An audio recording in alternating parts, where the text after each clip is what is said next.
歡迎收睇 Angie 漂泊到 UK。今次呢個旅程呢，晨咁早6:50就喺伯明翰機場起飛。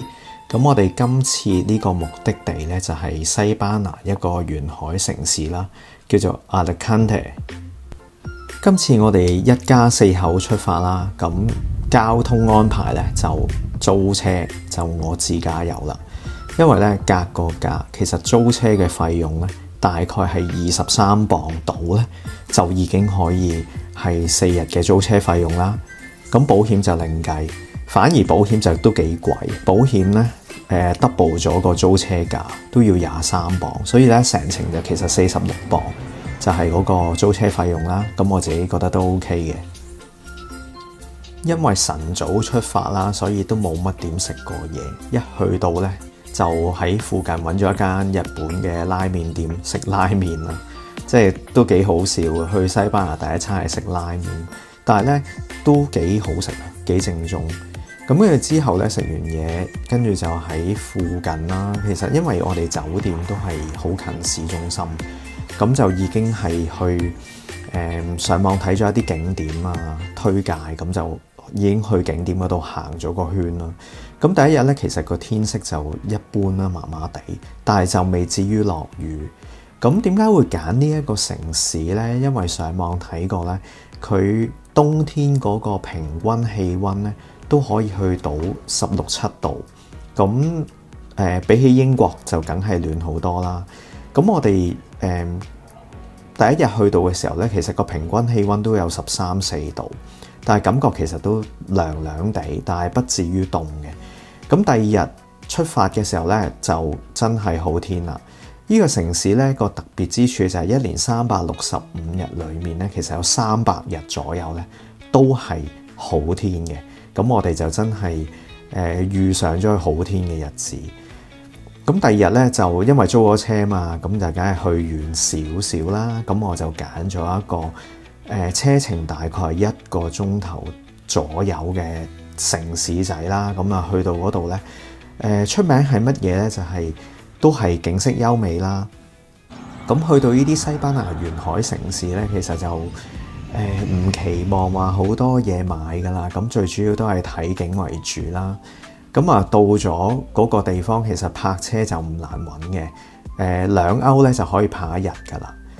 咁去到嘅時候，其實個攤仔唔係好大嘅啫，一去到就已經知道呢條路點樣走噶啦。咁遊客唔多嘅，但係嗰日去到嘅時候咧，嗰個溫度咧就係得返9度左右。咁但係咧太陽曬住，其實都係可以嘅。咁只不過係大風少少咯。好啦，咁到咗呢個攤仔嘅時候咧，咁就都係一路向上咁樣行啦。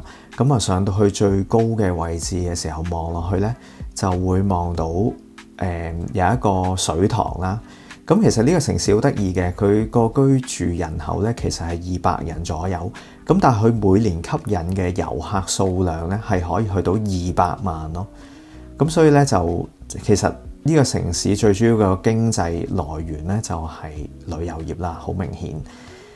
咁遊覽完呢個城市，其實大概行咗2個鐘左右啦。咁跟住就揸車去咗附近一個 retail park。咁我自己覺得咧就係自駕遊有一個好處，就係打開 Google Map，想去咩地方咧，自己揸車過去就可以啦。咁就彈性好多。咁行完個 retail park 之後咧，就去咗一個都係沿海城市啦，我就唔識讀個名啦。咁喺嗰度咧就係睇日落啦，同埋咧就係食咗個海鮮晚餐。咁我哋都好滿意個海鮮餐啦。個拼盤呢個係應該係45歐左右，咁咧都食到好飽。咁第3日咧就去翻呢個 Alicante 嘅市中心附近有一個好出名嘅叫做 Santa Barbara Castle。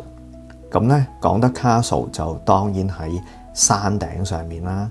咁亦都係同一樣嘢啦，上到山頂上面咧就可以360度咧俯瞰晒成個城市嘅風景。其實呢個城市咧，除咗你搭飛機過嚟可以遊覽啦，咁有啲人咧就會選擇一啲歐洲出發坐郵輪啦，咁都會喺呢個城市嗰度咧可以係落船嗰度參觀嘅。咁上到山頂嘅時候咧，就會睇得到成個城市嘅景觀啦。去到呢個景點咧，其實就係呢個城市最主要嘅遊客點啦。咁啊，見到好多唔同國家嚟到嘅遊客啦。而最吸引人之處咧，就係呢個景點係免費入場嘅。咁大家如果去過好多其他歐洲嘅城市咧，知道凡係叫得 castle 嘅，通常都可能要俾錢，但係呢個係真係唔使錢，所以吸引到好多唔同嘅遊客去到訪。咁因為今次係自駕遊嘅關係啦，咁我就上網做一啲功課，就揾到 castle 附近咧有一個好大型嘅商場咧，係可以免費泊車。咁由嗰度行過嚟呢邊咧，上埋山頂咧，其實都係廿零分鐘。咁當然啦，佢有一啲方便輪椅人士參觀嘅設施啦，就係有部 lift 搭嘅。咁嗰部 lift 咧就係要收錢嘅。咁我哋呢啲有氣有力，食飽咗冇嘢做嘅，咁啊梗係行上山，一嚟可以一路行一路欣賞風景，二嚟慳翻啲錢啊嘛。咁呢個城市值唔值得嚟旅遊呢？坦白咁講，想12月離開英國去一個冇咁凍嘅地方呢，呢一個城市絕對係其中一個可以考慮嘅地方。咁你話去食嘢，咁呢度呢，其實都有好多海鮮啊，好多唔同類型嘅嘢食。如果目的呢係想嚟觀光呢，咁呢度呢逗留3日啊或者4日呢，其實都係好合適。咁希望大家呢鍾意我今日介紹嘅影片，我哋下一集再見啦。